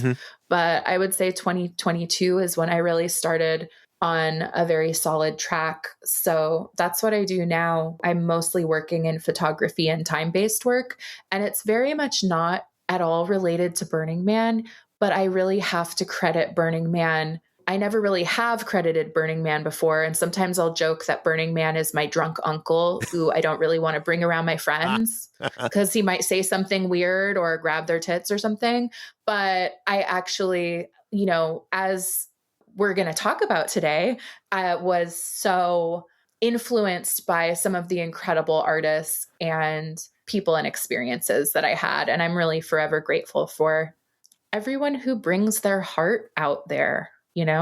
Yeah, even if you're not working in the milieu of Burning Man art movement, if you can call it that, and I kind of think you can, it's an aesthetics boot camp. Yeah.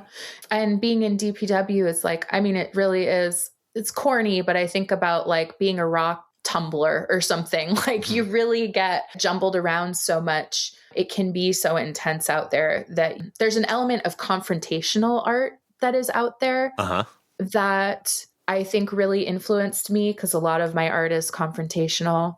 And there's a way that a lot of Burning Man artists soften the confrontation with humor or aesthetic or absurdism, So yeah, it's an amazing thing. It's interesting that Silicon Valley both put so much money into Burning Man, but then also refused to put money into San Francisco and Bay Area public infrastructure. So then a lot of the artists had to either struggle deeply because of the housing crisis or, not be there anymore. So not to get too didactic about it, but I think Silicon Valley is sort of a perfect case study of how capital destroys innovation.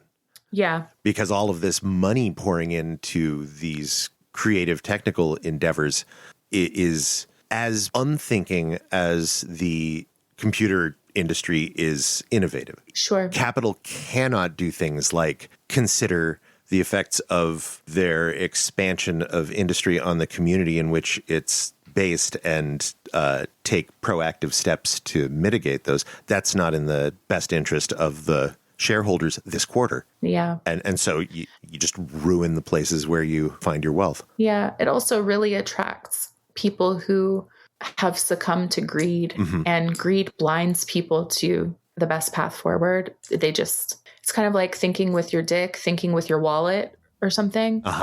Just to simplify it.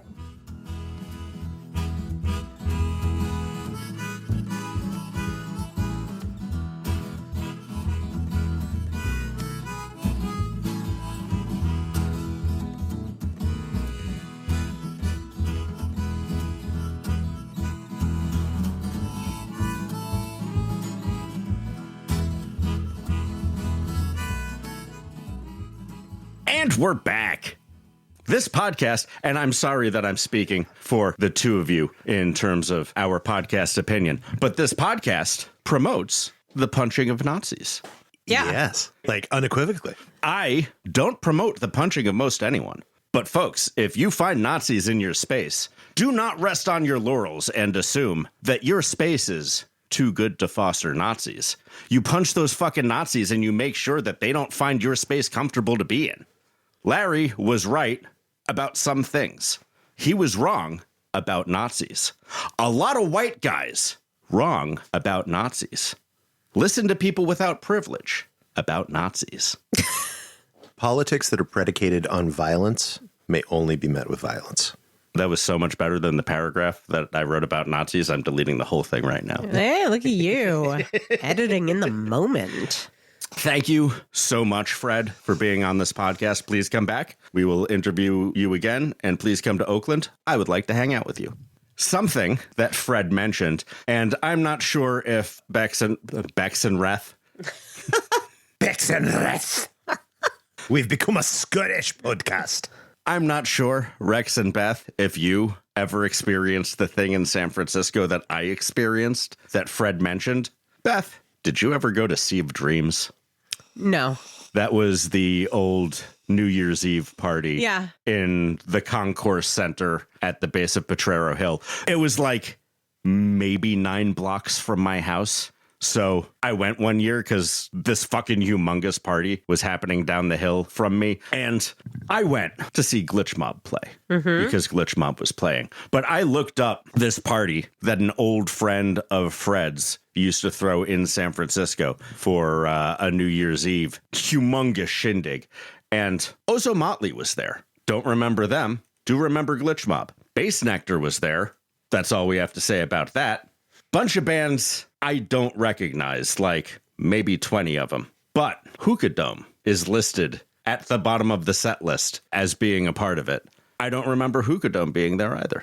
Is that a band? No, I believe that's the Burning Man camp Hookah Dome. Yeah, it's a camp at Burning Man where they have hookahs. They've been around for a while. They've been around forever. I've definitely been to Hookah Dome at Burning Man. I imagine there was a corner there while I was spun out running around trying to figure out where Glitch Mob was playing that was providing hookah and hookah-related services.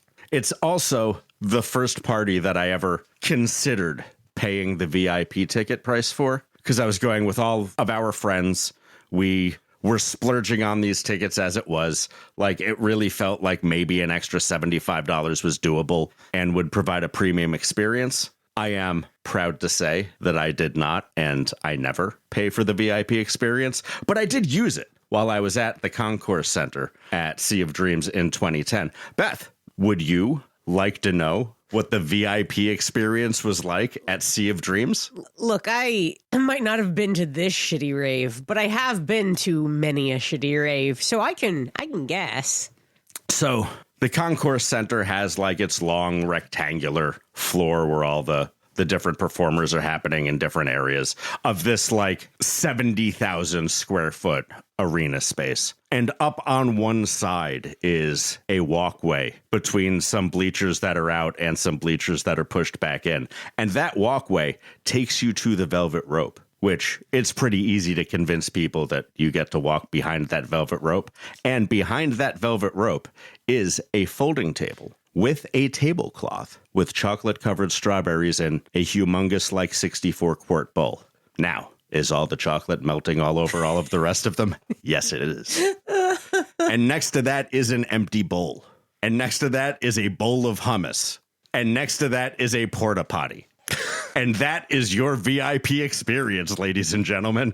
And I didn't pay for it. Man, I was overestimating. I was expecting meatballs, and I was going to ask you if they were meatballs on a stick or if they gave you a little... I was thinking at least a thing of Gatorade. No, there were no drinks back there whatsoever. No drinks. Were you supposed to eat the hummus with your hands? I believe the empty bowl in between the strawberries and the hummus chips? had chips, but people just walked by and like put salty chips in their face because they were fucking high and didn't need a handful of hummus or a handful of like melty chocolate strawberries right now. Who doesn't need a handful of chocolate, of wet chocolate while they're tripping? It was worse than any sex party spread that I haven't been interested in eating. I've seen the worst sex party spread, so. Yeah, we've talked about them a lot. I know. On the podcast. They're just some of my favorite moments in life of realizing, wow, I have made every choice to be here right now. It's really the funniest, like... It's the funniest place to eat. It's the funniest public food setup this side of, like, a cruise ship. Oh, you really do need a chocolate fountain at a swing club, though. You know, I think the buffet at the strip club is maybe the weirdest. Yeah, I mean, but that's like a Portland thing. That's not like a thing Portland. Anywhere else. No, I was thinking specifically of San Francisco. The Gold Club? The Gold Club. Yeah, no, I've been to that place. That place is weird on its own.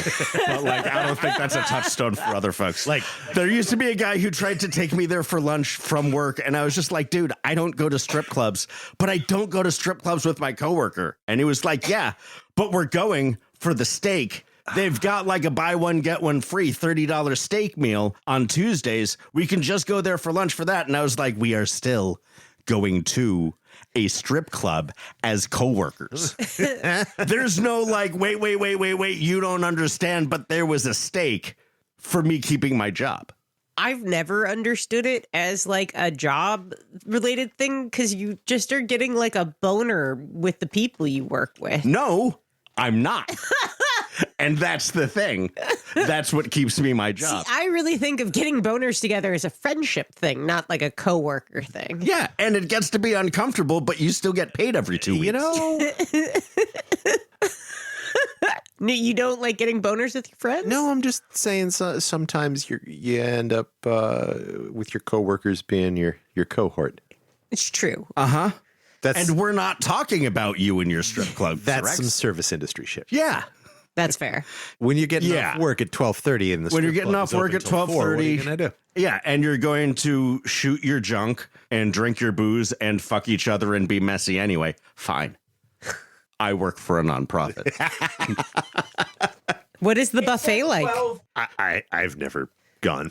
You've never gone? No. I've not gone to a strip club in San Francisco. They started making me sad after I was a stripper. Turns out. I would be hard pressed to go to a strip club outside of Portland. Mm-hmm. Mm-hmm. I'm with you. Portland's a different story. It's a special place. It's cultural nudity. Its own rules. They've got a love for the pole. Uh-huh. A real deep love. It's the only place you're going to see like real high quality pole dancing talent, like acrobatic shit at a nasty grimy strip club. Yeah, well, like in the movies. It's a great town. Mm-hmm. And Fred was a great guest. Bringing it back.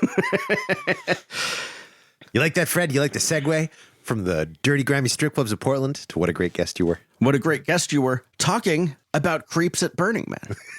I'm really going to have to listen to this episode. It is important to remember that our community has creeps and Nazis in it as well. Yes. You always have to call those people out. You can't rest on your laurels and be like, no, because I believe good things. Other people who are in my community that believes good things are above reproach. I am not above reproach. No one ought to be above reproach. We ought not to have gods nor heroes. And just for our safety as well, and the safety of our community, we should be aware that there are Nazis and creeps potentially in it. Beth, Rex, I have been sexually assaulted at Burning Man. Oh. I have been sexually assaulted more at Burning Man than at any other place outside of the lock treatment facility that I was paid to work at to be sexually harassed at. Yeah, I would say that's true for me. I've been sexually assaulted more at Burning Man than anywhere other than working at the strip club. Weirdly, my sexual assaults keep happening at decompression. Yeah, that's true. I know how to talk about my own experiences. I don't know how to empathize with yours. It's because mine were geographically different. Yes. Mine happened in San Francisco. Oh, yeah, that's a totally different thing. But it was from someone you knew from Burning Man from home before Burning Man 2, right? It was two different people that I had prior challenging relationships with at Burning Man. That sounds... Neither of which I had even the remotest interest in physical intimacy with. Yeah. Fucking... And yet there was their mouth on my mouth. Hello. Please stop. I like this not at all. Enjoy your burn. We'll see you on Playa. What a great way to end. Just, hey, remember, everyone, that everyone gets sexually assaulted at Burning Man. No, it didn't happen to me. It hasn't happened to me. I've been going to Burning Man steadily since 1999. Not even the hint of a sexual assault. Watch yourself in San Francisco. Yeah. Yeah, and just don't grab people's, like, junk randomly ever, you assholes. Yeah, wait for the invitation. If you would like to see if there's an invitation in your future, our listener appreciation party is happening Wednesday of event week, 2:00. Weirdly situated on open playa on the 730 radial, halfway between the Man and Esplanade, cozily clustered in one or some art cars and mutant vehicles. If you have a mutant vehicle that you would like to come cozy cluster around our party, please do. Especially if it has a strip pole. Or shade. Or shade. Bring some shade. We'll have the white wine spritzers. I need to make my dose of hot white creme de menthe. We're going out there pretty soon. I thought you weren't doing that this year. I mean, I wasn't going to, but it's my signature awful cocktail.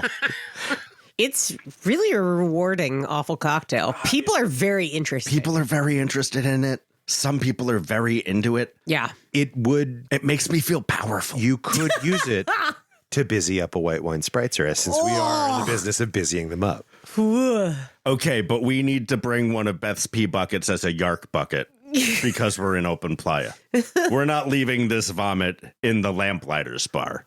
This is different. Leave no Technicolor yawns. Everyone, please drive safe on your way out to Burning Man. If you're not going out to Burning Man, please wish us all the weather luck in the world. Accuracy Third is produced by Accuracy Third, and we say Larry couldn't go on without Fred. The music in this episode is by the one, the only, the motherfucking Banjo Dave. Banjo Dave! We mentioned him in the interview. We had to include his music. Must. If you would like to be mentioned in one of our interviews because we're interviewing you, we'd like that too. Reach out to us, accuracythird@gmail.com. We spell that with letters, not numbers. We'll talk to you over the internet. We'll bring you into the shedio and ply you with things. Libations. Libations, refreshments, California comforts. Lots of things are legal in Oakland.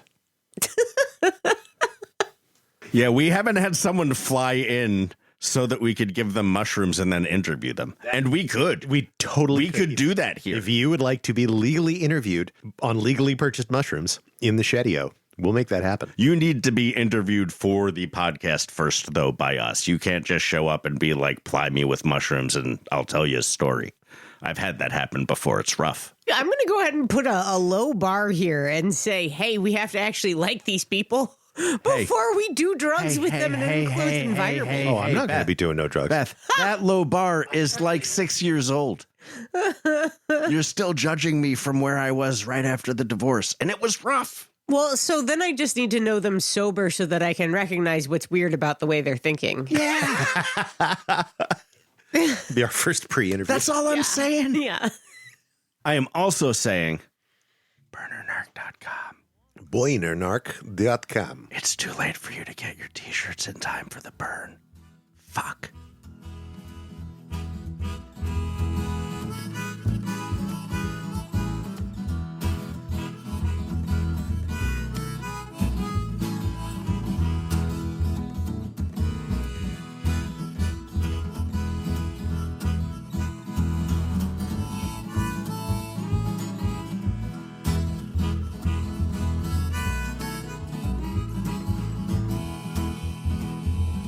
There's a lot of folk singers in Brooklyn now. That's why they left town too quick.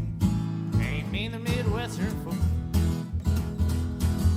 Don't know how to walk, they sure can take a joke.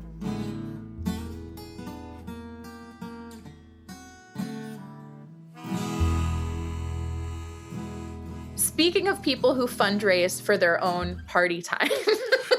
Speaking of Tom Sawyer cult, this scammer guy, whoever he is, he was somehow involved, I believe, let's just say, I think he was someone who was in the right party rooms at the right times when people were under the influence of things and was able to fundraise in that way. A predator. Yeah.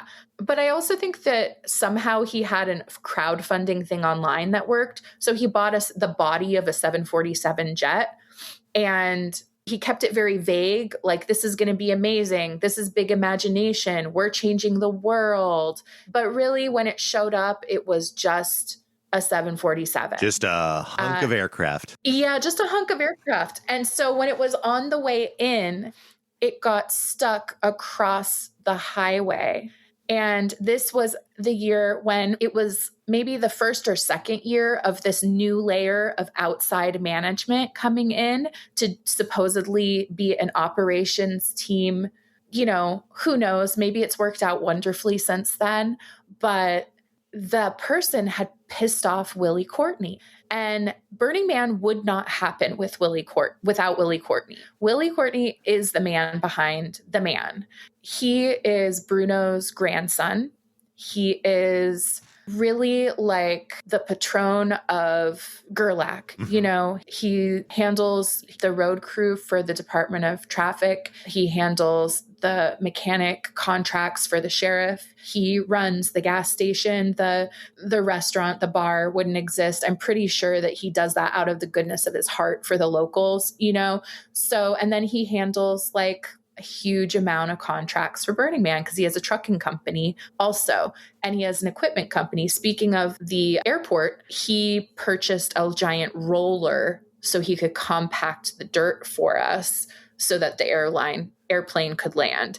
So the new layer of management had pissed him off. They were really rude to him, you know, treating him kind of like the help or whatever, when really he's like, he is your boss. You know, you don't have to fuck with him. He is extremely, extremely no nonsense. He's a principled, hardworking person who actually cares about people and just does the right thing. So if you're a dick, if you're pushy, if you're whatever, he's not someone who's going to get in a fight with someone. He's someone who's going to ignore them. So they couldn't get through to him. And what he did is he wasn't going to make people miss dinner, but he made this new guy, Charlie Dolman. I mean, I'll just name names. Charlie Dolman's a dick. I'm sorry. I just don't care anymore. Like, that dude, he's the type of dude that does show you his wiener without you wanting to see it.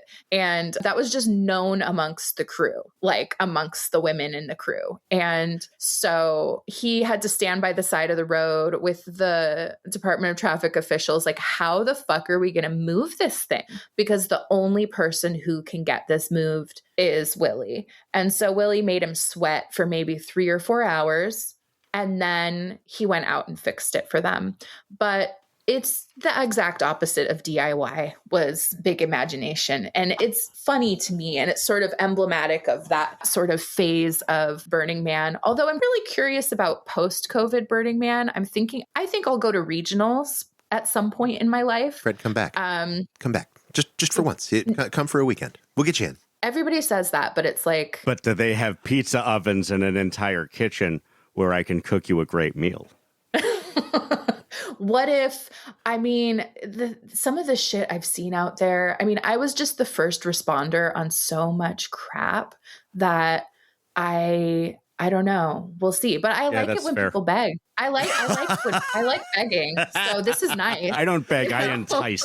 Just think of this as a... Okay, and I like being enticed. It's a 100% no strings invitation to come and take a look at your community. Oh, that's very sweet. Satisfy your curiosity.